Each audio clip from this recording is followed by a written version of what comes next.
Good morning and evening, everyone. My name is Gautam Verma and lead South Asia market for Refinitiv based out of Mumbai. I'm delighted to be welcoming everyone to the second Reuters predictions event of 2021, which Refinitiv are proud once again to sponsor. The first session last week had several thousand viewers, and we are equally excited for the success of this broadcast.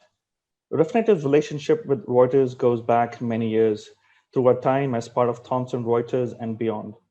As a data provider to the world's financial markets, Reuters Breakingviews in general and the predictions events in particular is something we consider very important to be part of. India was recently rated very highly among the breakout economies globally as part of the digital evolution scorecard developed by Tufts University's Fletcher's School in partnership with MasterCard. The strong momentum towards becoming a digital economy has been driven by fast growing internet access, which has doubled in the last 4 years. And with proliferation of smart devices, we are on track to add another 350 million smartphones by 2023. A key component of India's digital story is how it has powered the reach of last mile financial services and pivotal role played here by the banking industry. Personalized products and services based on derived insights and high quality customer data have seen substantial uptake in the last few years.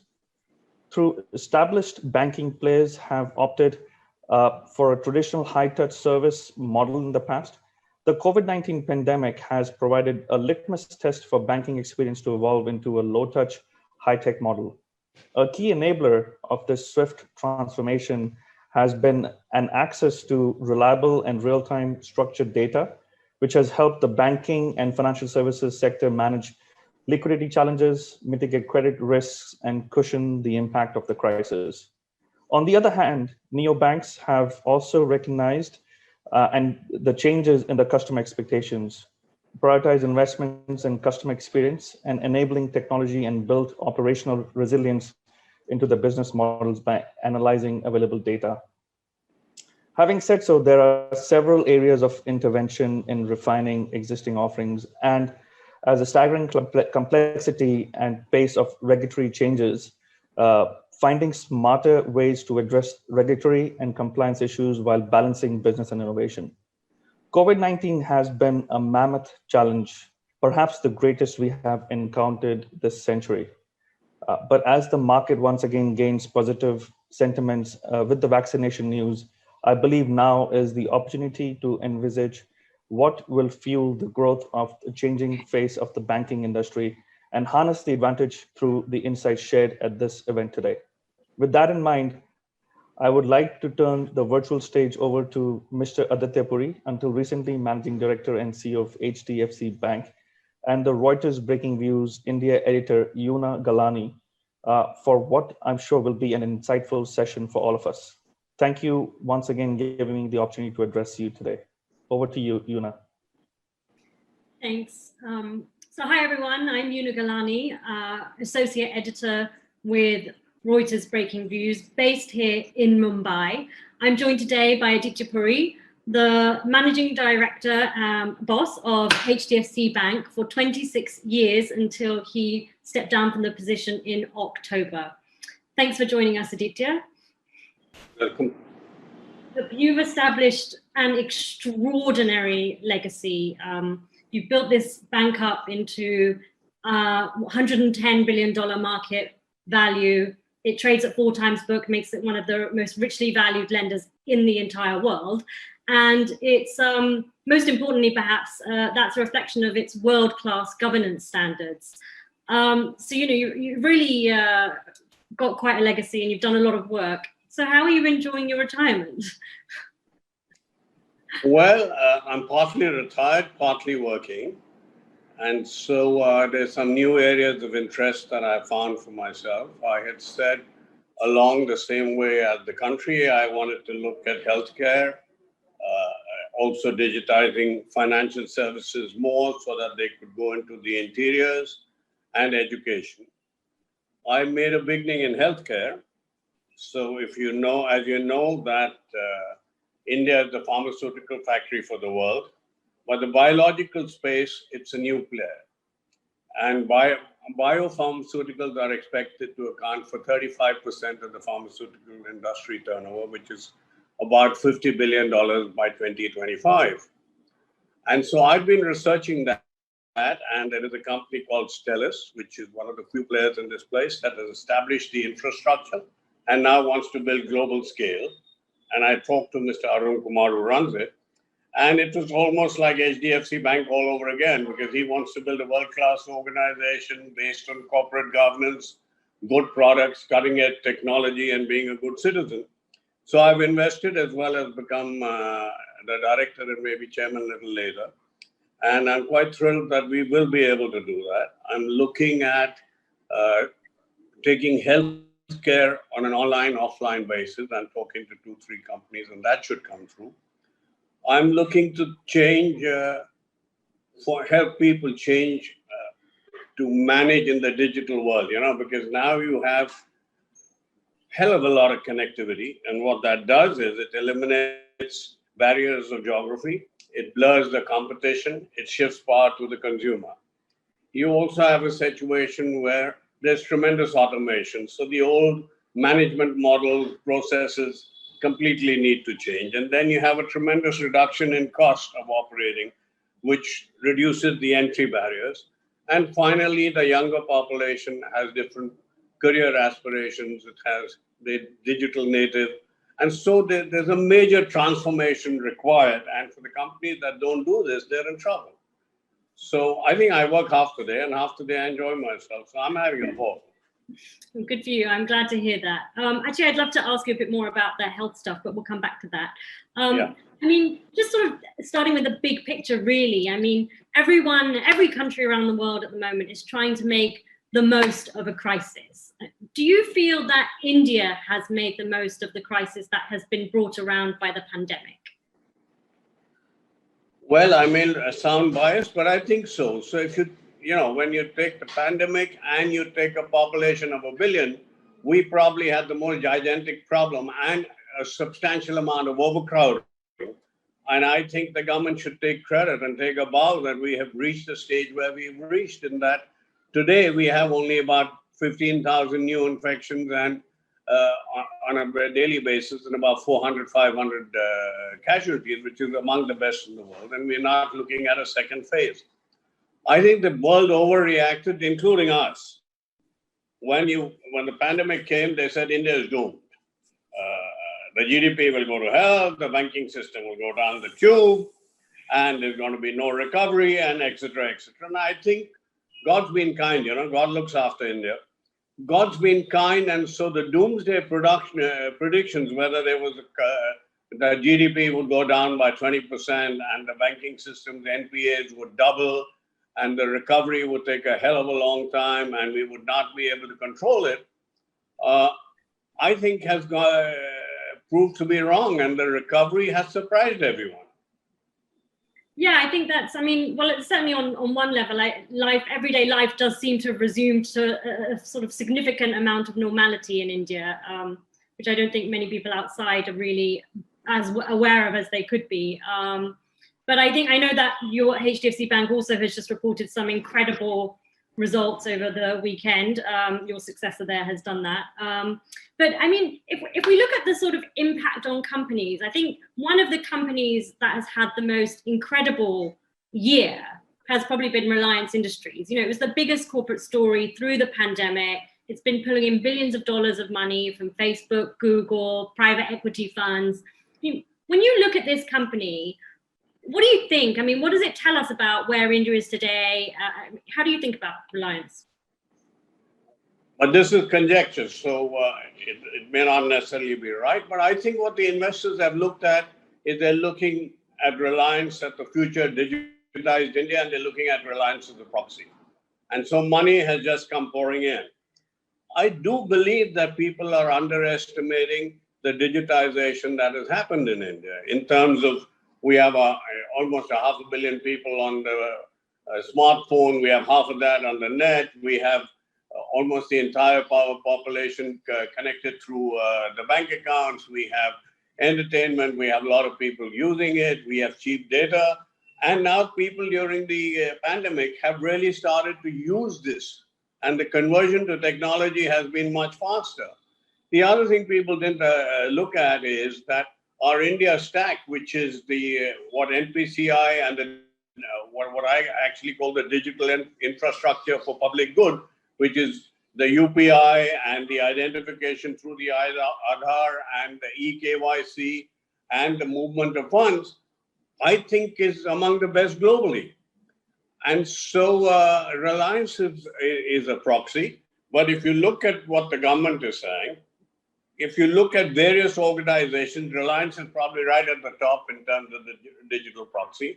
At some point, we'll talk about, we feel we are among the market leaders in terms of digitization as well as financial services is concerned, not in India, but globally.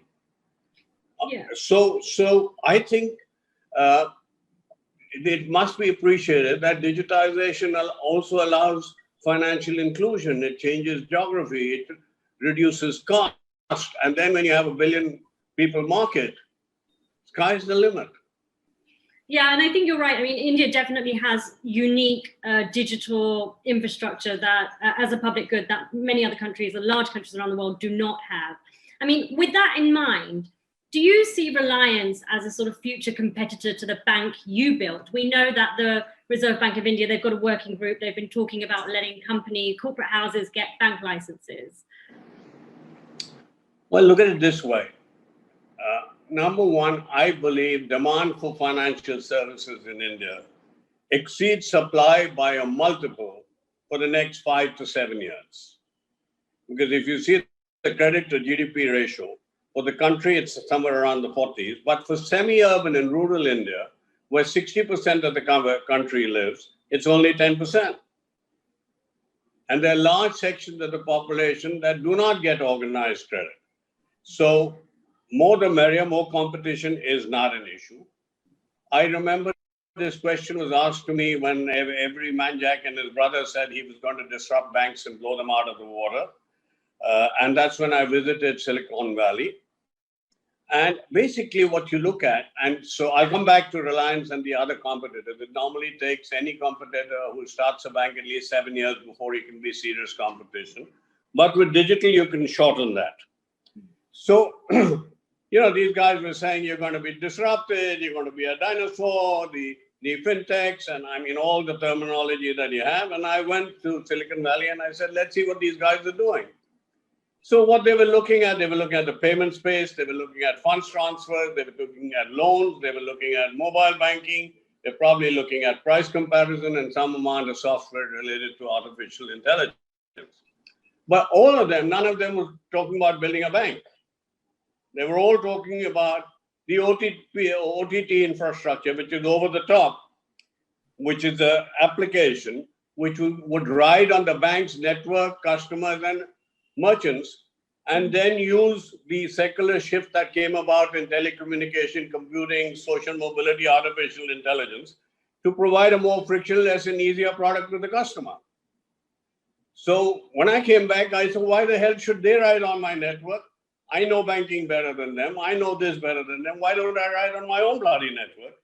Plus, I have the India stack, and I have a brand, and I have the money, and I have the ability to partner with the changes that would happen to give them a damn good run for their money. So if you look at it, the people like Google and Apple Pay, etc., they would all like to monetize their customer base. But do they want to become a bank?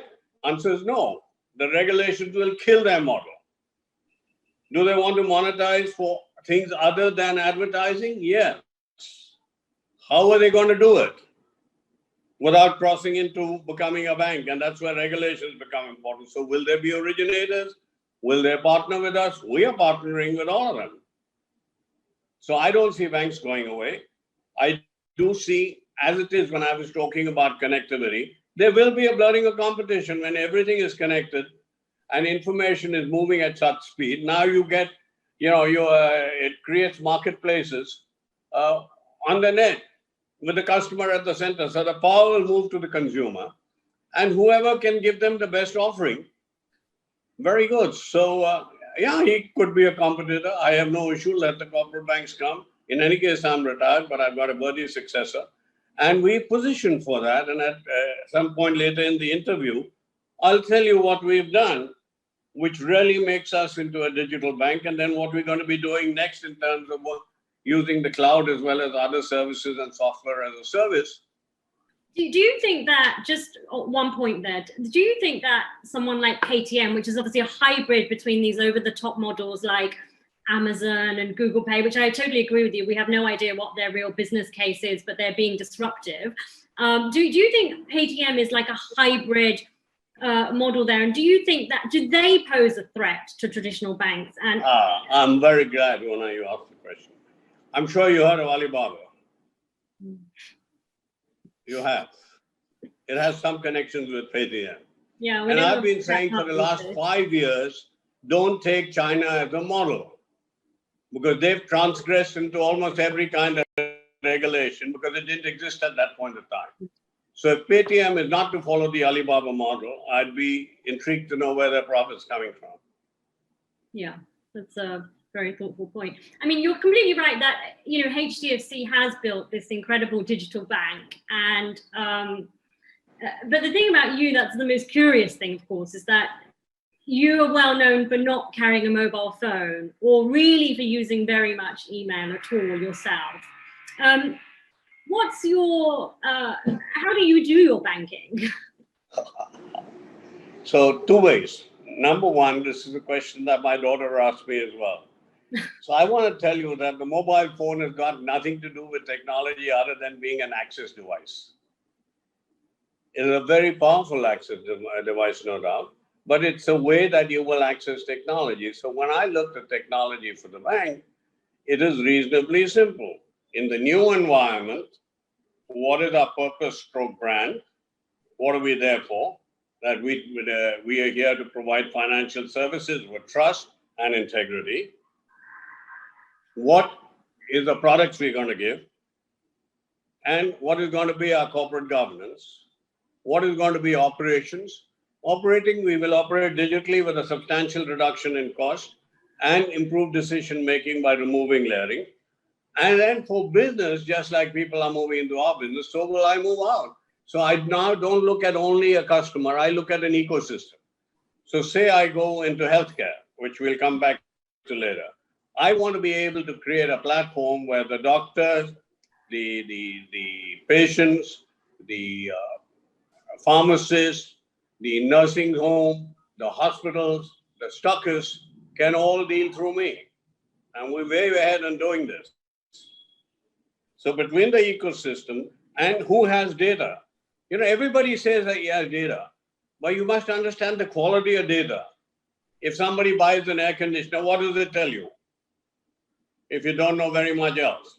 But if you deal with a bank, I know which golf club you go to, I know what you drink, I know what you bought your wife, I know what you eat, I know where you spend, I know your car. Now we're talking data. So I think what you mean to say is you outsource your banking responsibilities to somebody else. I don't know. So what will happen is that we are actually moving in partnership. I no longer call ourselves only a bank. We are a financial services provider, which will provide you frictionless service, zero hassle, and I will meet all your needs. So you can do your banking with me, you can take a loan from me, you can do all your shopping. If you want to buy an Apple phone, Una, I hope you're in India. I hope you know the cheapest place you can get it is HDFC Bank. If you want to buy a TV, you come to HDFC Bank. You want to do grocery, you come to HDFC Bank. You want to buy any damn thing, and that's what we've done with the marketplace platform that we've established, which works as an aggregator that links us to various sites that provide different kinds of products, and you can deal through us in a very safe manner. You get a discount, you pay through my card, you get reward points as well. By definition, I'm the cheapest. Yeah, it's a clever way of keeping people sort of in transacting within the system. I guess sort of on a more serious note, you know, the RBI did have to slap a sort of little ban on HDFC from launching new digital products recently because there were some technical outages.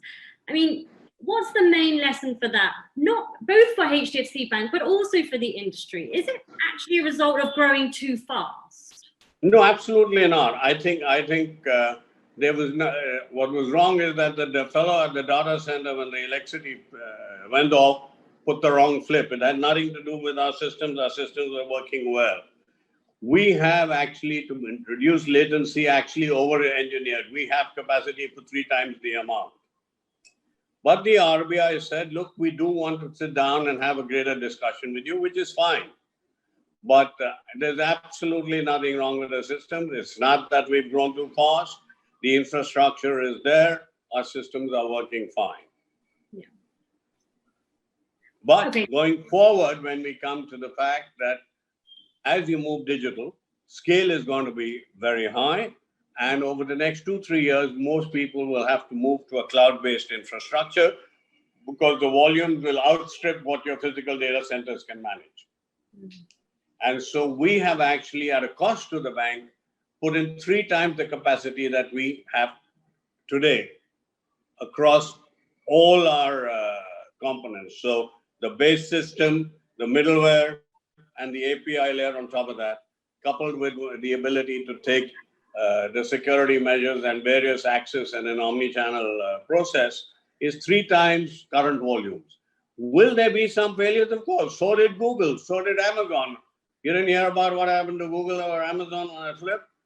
So just like you have problems in a physical world, you will have some problems, but as long as it's rectified very quickly and the customer has some channel to deal with you. So sometimes you might find internet banking is off, but if you can do it on the mobile or you can deal physically, then and you can get it up in 2-3 hours, it's all right. I think both the regulators and the banking system will have to have a good discussion on this. Yeah. You know, globally, the banks, one of the other, obviously the other really big issue facing the banking system globally and not just in India is sort of the stock of bad debt that is going to sort of emerge from the pandemic. Now, sort of perhaps You're not talking about HDFC Bank, right? No, I was about to say, perhaps leaving HDFC Bank aside, because I'm glad. because I still have my heart there, right? So I'm glad you're leaving HDFC Bank. The next 6 months is still my legacy. Okay. Yeah, well, you know, like let's make it interesting for people. Let's leave HDFC Bank aside for a minute, because we all know that HDFC Bank is a consistent performer, and the numbers that came out over the weekend were just amazing. With 110% provisioning and among the lowest NPAs in the world. Yeah, exactly. So, but the RBI has forecast that there will be a lot of pain in the system. They did, and well, they forecast that previously as well, and I'm sad to say that they were wrong. Right. So does that mean... I'm not saying they're going to be right or wrong, but I'm saying the overly alarmist thing did not prove to be correct. And let me tell you why, and that for the overall system as well. So let's understand 2 things. That the companies that were doing well, that had a drop in turnover, could have a cash flow issue, but not a solvency issue. Number 2, there have been no large-scale layoff in organized finance. That means organized companies did not face large job losses. There have been issues in the medium and small scale and the bottom of the pyramid. That's why you didn't see the NPAs come into the retail world. The top tier corporates had more than enough money. Most of them didn't even want to avail of the moratorium offered by the RBI. It was wrongly presumed, and this is not by the RBI, that moratorium was equal to NPA. So what has happened, and the recovery would be delayed. So there was this big issue, and they said now the Indian banking system, which is already in the dumps, is now finished. And I'd like to add something there as well. I think when most people, you included, one of the journalists, when they talk about it, say 8% NPA, but they forget to mention that there's 6.5% to 7% provision against that. So the net NPA is 2%, which is pretty much what is there globally, and that's why the capital adequacy comes to 13%. Should it be higher? Yes, we can debate all that stuff. So the Indian banking system, is it safe, sound, and secure? My answer is yes. The private banks are capitalized at between 17% and 18%. The others have an implicit backing of the government. So is it safe and sound? Yes. The NPAs, will they go up? Depending upon which segments you're participating in for the banks? Yes. Different banks are given different estimates. Our restructuring was 0.5%. Somebody was 1%, but the maximum was around 2%. So, but what you also have to see that whenever you restructure or you took a moratorium for a customer, he should not, the regulation said that he should not be a bad customer to begin with. And there was very high provisioning, 5% for moratorium and I think 10% for restructuring. That's a hell of a lot. So broadly, you're saying you don't see this sort of big retail bubble emerging, this big retail bust emerging in India? I don't see the retail bust emerging. Do I see, as you know, most of the banks have announced their results. Somebody has said he's got a 2% increase, somebody's got a 0.5% increase, somebody's got a 1% increase. But whatever increase they've got has been provided for. I think the point about provisions sort of somewhat assumes that the infrastructure for resolving bad debt is adequate. Do you think that the insolvency regime, which has been a landmark reform over the recent years, is something that is able to clear up the bank balance sheets fast enough? Let me step back a bit. Do I think that the bank balance sheets can be cleared fast enough? Answer is an absolute yes. Is the current system adequate? The answer is no. You know, if you take even what happened during TAP and what Citibank and JP Morgan and all did, if you created within the banks a remedial management unit, which everybody had created, and you recognize that most of the NPAs are provided 70%, and inflation has made sure that setting up a similar project is going to cost you more, like SR Steel, the banks had to take no hit.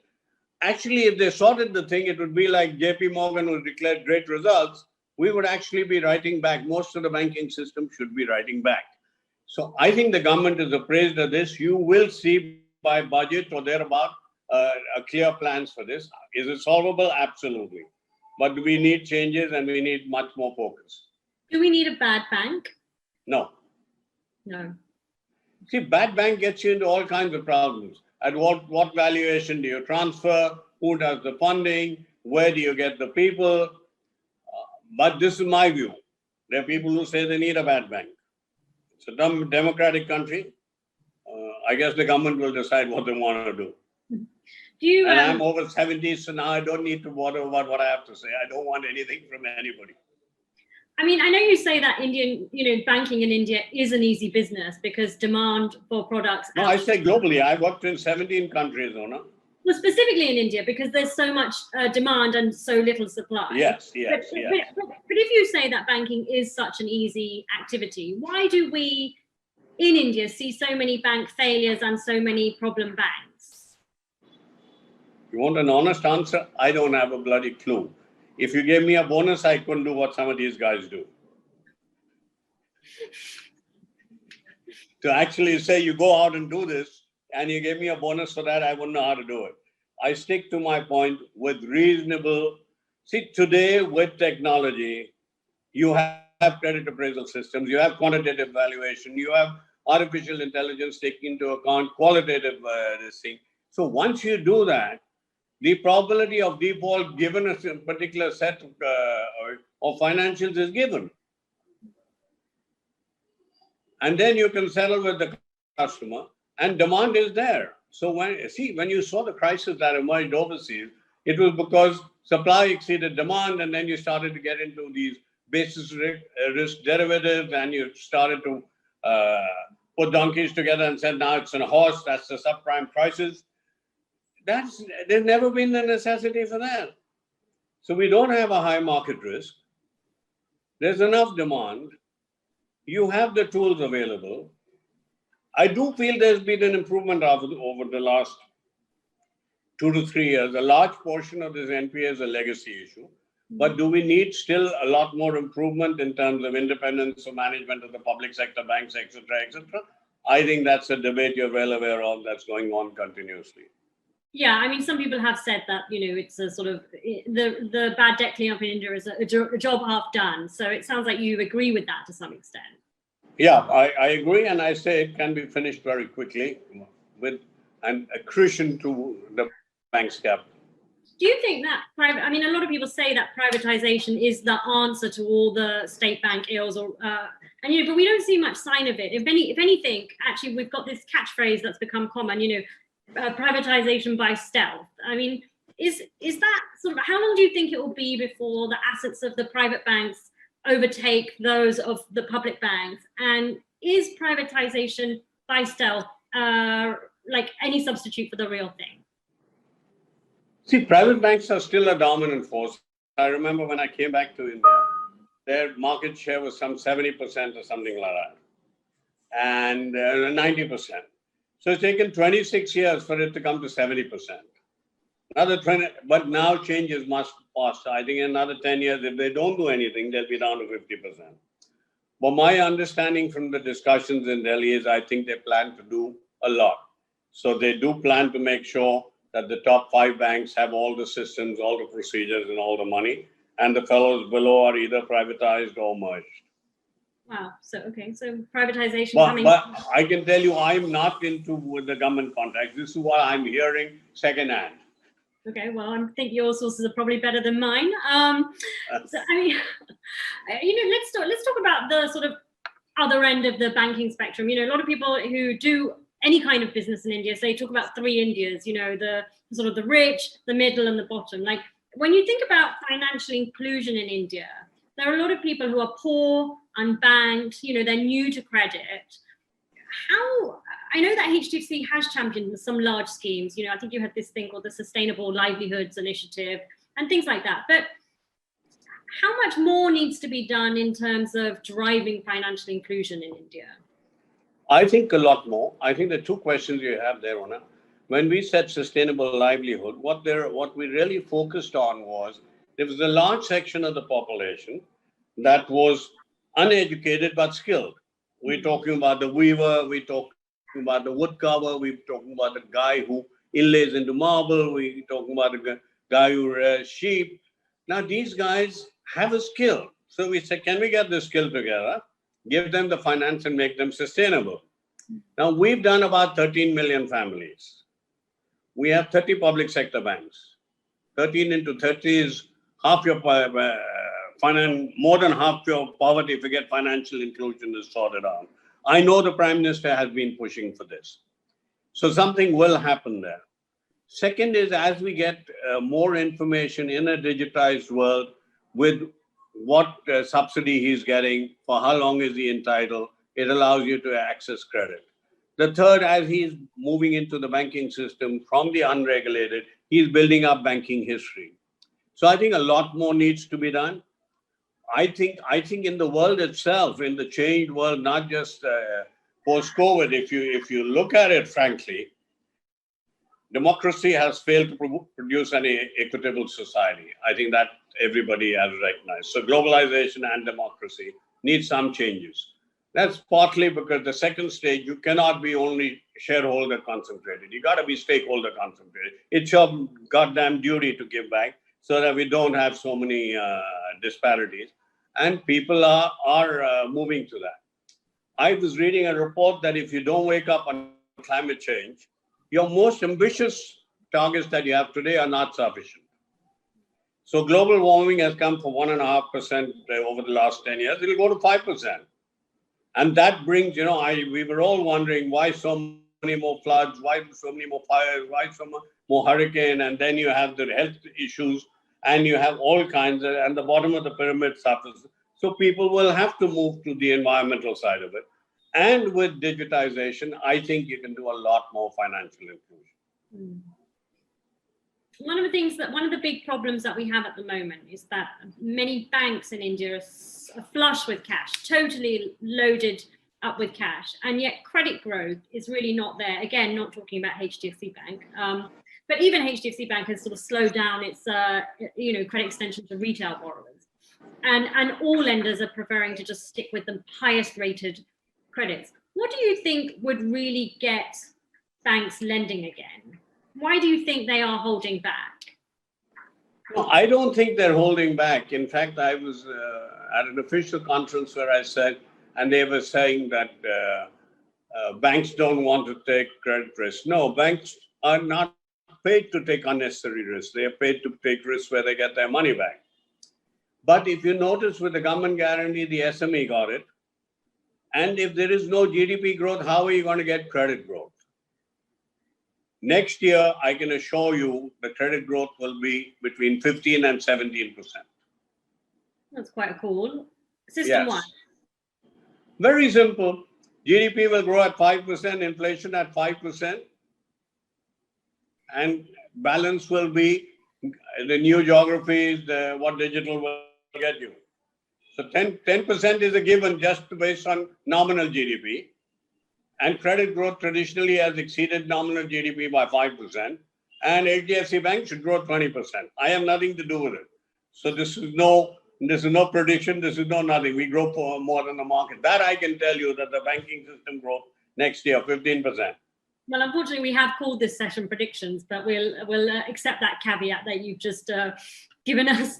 I mean, no, I can give a prediction, but I have no responsibility for it. So no problem. It's like all these guys that come on CNBC every day, they predict the stock market, then it goes on its head, and then they start predicting it again with no remorse as to what they said 5 days back. Yeah, well, I think, I mean, I think that's a slightly different topic, but I think that, we've got a... I can be provocative, no? Why should only a journalist be provocative? I told you now, this is the license of old age. But even before the pandemic, let's go backwards a bit. Even before the pandemic, banks were not lending. Not correct. So before the pandemic, the GDP growth rate was about 5%. Inflation was 3%. And if you take into account banks and if people put money in mutual funds, etc., and you take all of that, the growth rate was about 9 to 10%. Mm-hmm. Banks will be able to lend in a prudent manner as GDP grows. There must be demand.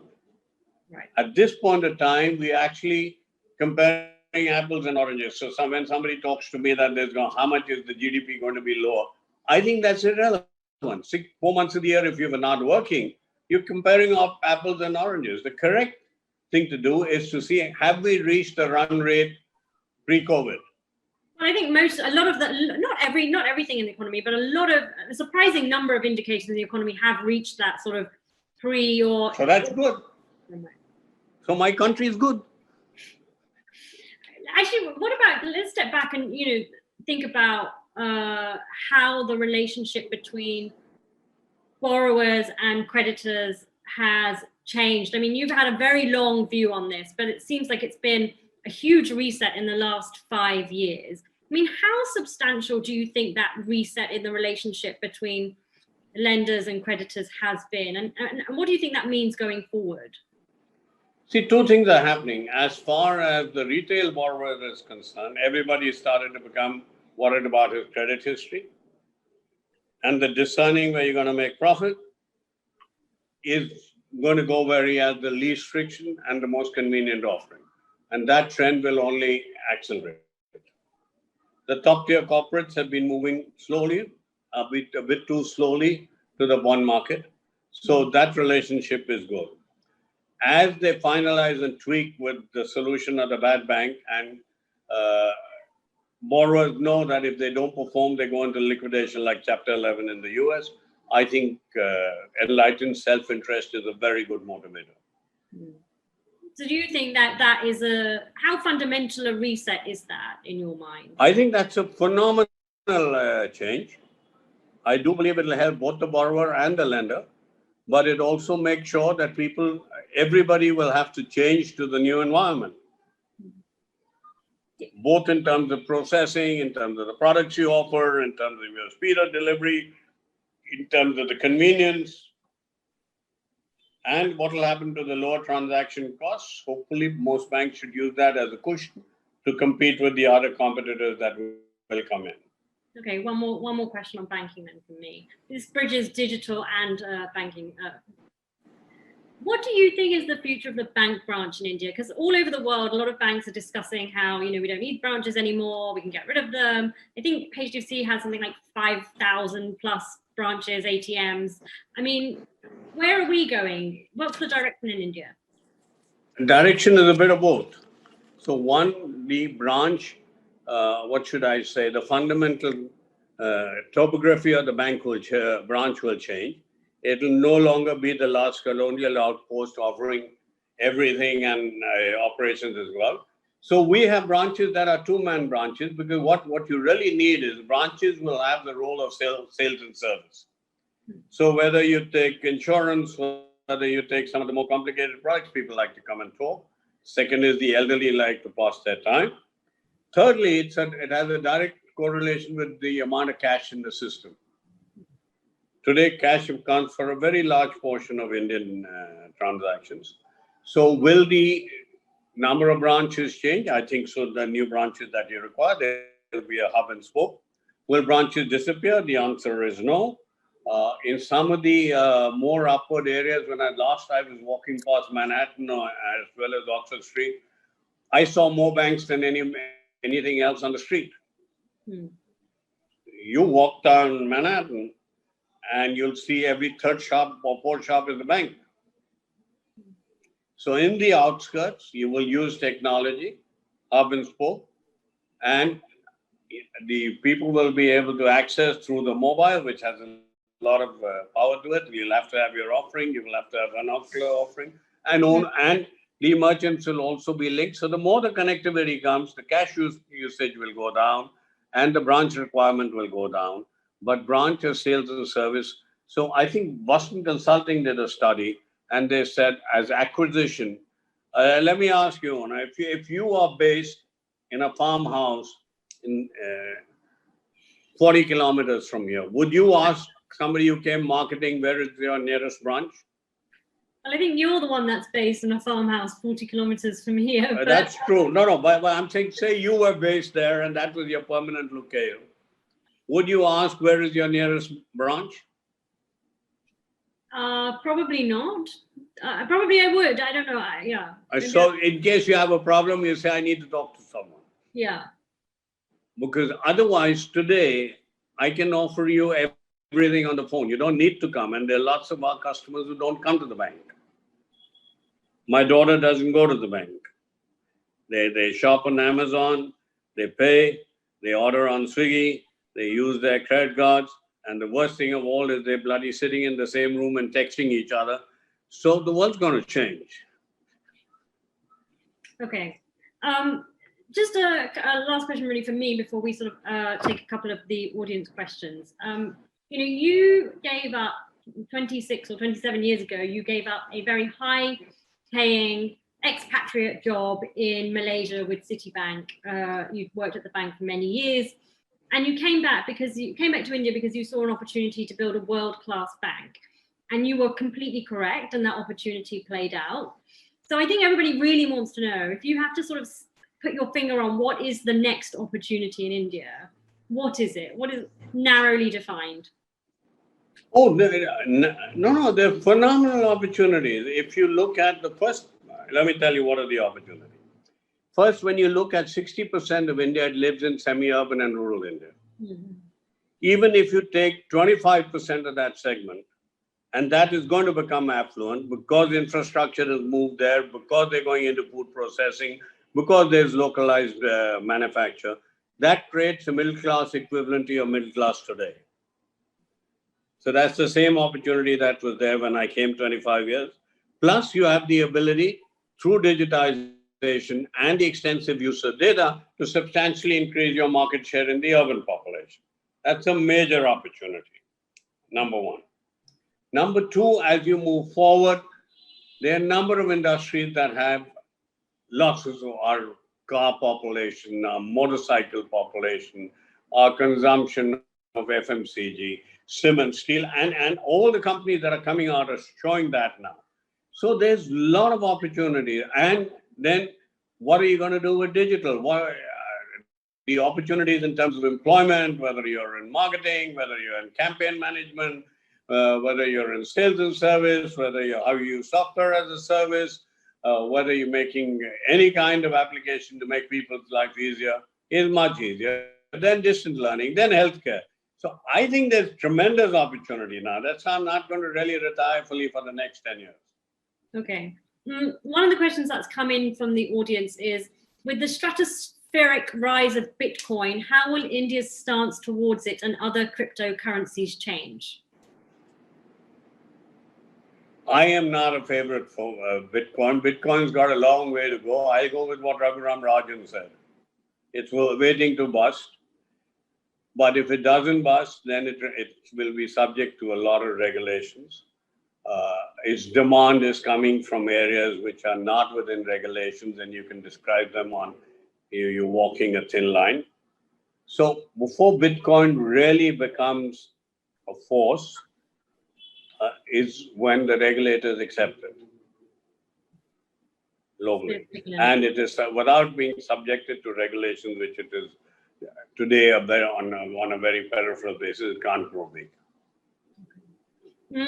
Well, what do you think the most important, what do you think are the most important risks that have been brought about during the pandemic, like economic risks that have been brought around during the pandemic? I think that's just a counterbalance to your sort of unbridled enthusiasm and optimism. So I think that's fair. No, see, when you look at risk, you have to examine it very carefully. So rather than making it complicated, if you had a bank that is working with a customer asset base that is not under strain, there would be some temporary strain which they saw for 3-4 months in terms of cash flow, and you would have to tide them over that. There would be some uptick, but it's not a disaster. It's a health crisis that morphed into a financial crisis. The bigger problem is how you will sort out the health crisis, because they have common, but the financial crisis always gets sorted out. So whatever is the risk, the worst is behind us.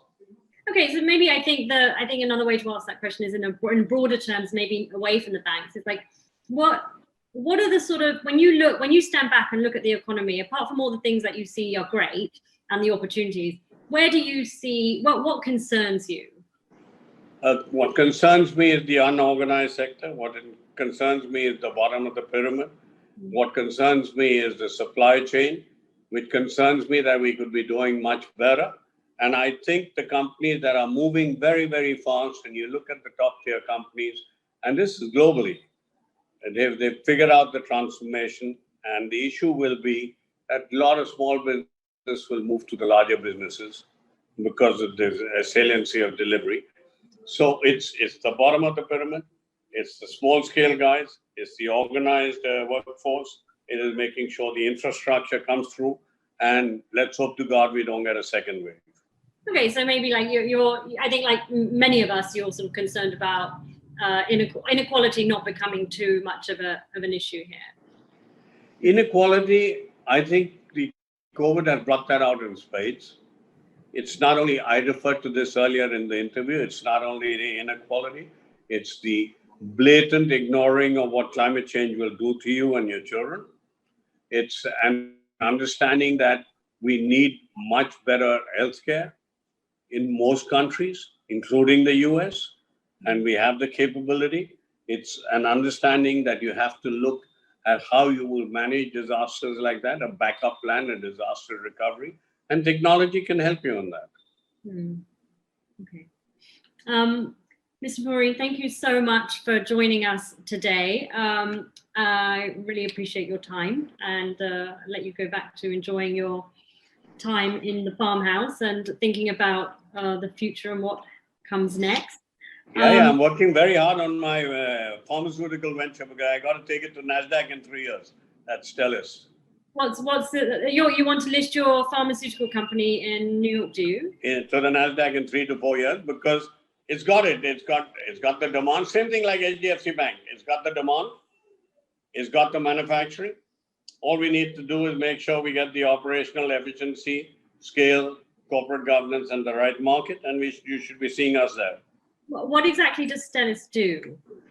What it does is it's in biotherapeutics, so it's in injectables, it's in insulin, it's in vaccines, all of the things that will be needed for the future. And you would be manufacturing those here, or is it an R&D? They'll be manufactured here as well as outside, and in fact, the plants are all set up. They're almost working. We just got to scale it up. And that's why, fortunately, the guy Arun Kumar, who's a brilliant guy as far as the space is concerned, figured he needed my expertise, for which he's paying me well. So that's it. I guess one question, though, it does beg, is why New York and not Bombay? Sorry? Why would you list it in New York and not in Bombay? Because you get better value. Elementary, Watson. Okay, thank you, Mr. Puri. Everyone, I hope you have enjoyed today's session. Please do join us for the other ones we have in store that continue into next week, and read us every day on breakingviews.com and reuters.com.